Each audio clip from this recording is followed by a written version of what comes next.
In this video, we talk writing, emergencies, and productivity, which has been my life since February of this year.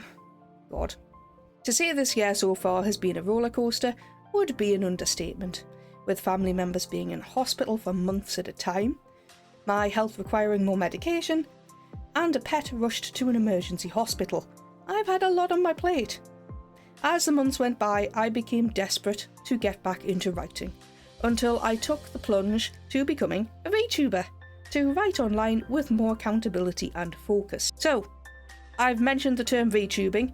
You're wondering what on earth is this thing that you're looking at? This is a VTuber model. VTubing is a form of virtual puppetry.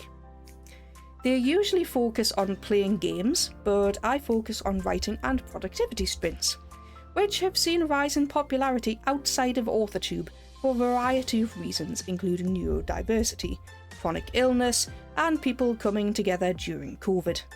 In the end, I was too tired for my inner editor to work, so I didn't care about my word choice. My never-ending first draft is flowing again, and the story is starting to wrap up. In terms of sales, I'm having a lot of success with libraries recently, which I find fantastic. It's a perfect way for people to see my book. In terms of writing and events, I'm getting towards the end of Drawing Red's sequel. I'm booked in to talk to a YA readers group about Drawing Red next month, but before that, at the end of this month, I will be hosting a seminar about pre-debut marketing at the Authortube Writers Conference 2025. Feel free to drop by, time travel, see the VODs, and enjoy it. I'm also looking forward to starting another sensitivity reading project. In terms of social media, my social media is directly proportional to the amount I write. The more I write, the more I can report about writing. So my text-based social media platforms have been revived, along with my writing streams picking up. I've also seen growth on YouTube since launching my VTuber avatar streams, which I'm really pleased about. I had originally debuted this model on Twitch, but Twitch is overcome with people trying to solicit work, sell artworks, and the likes, and I'm finding it a much nicer community with Authortube here right now. I want to have a quick chat about productivity. Ever since NaNoWriMo came to a close, people on Authortube have been reaching and searching outside of the community for other types of challenges. Originally it was okay, we're going to do writing around November, December, January, you know, things covering months. And as that's kind of, you had pockets of success here and there, as it's gone on, what I found is people are getting more and more extreme with their challenges.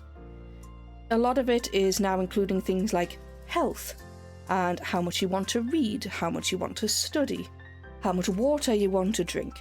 And I think that takes a very particular type of personality, but with Authortube there's always been a focus, at least while I've been around lurking for the past 4 or 5 years especially, on things like word count, which even then I thought was kind of toxic because the whole idiom was, I have to write every single day or I am not a writer. Otherwise the habit will be destroyed. Oh no, what do? I've took a day off, panic. I was happy to see that die down, but it seems to have come back with a bit of a vengeance. For some people, I can see why this is helpful if they need to kickstart themselves again. For some people, they likely thrive on it. But this is a reminder that you have your own circumstances, you have your own health issues, you have families to look after, people to care for, hectic jobs, life happens, and it is okay to take breaks. You deserve a rest. Being a writer doesn't mean to say that you have to write every single day. Even just wanting to get back to it, or knowing that if you take a break that one day you will, then you are still valid. My accountability has been launching these writing streams.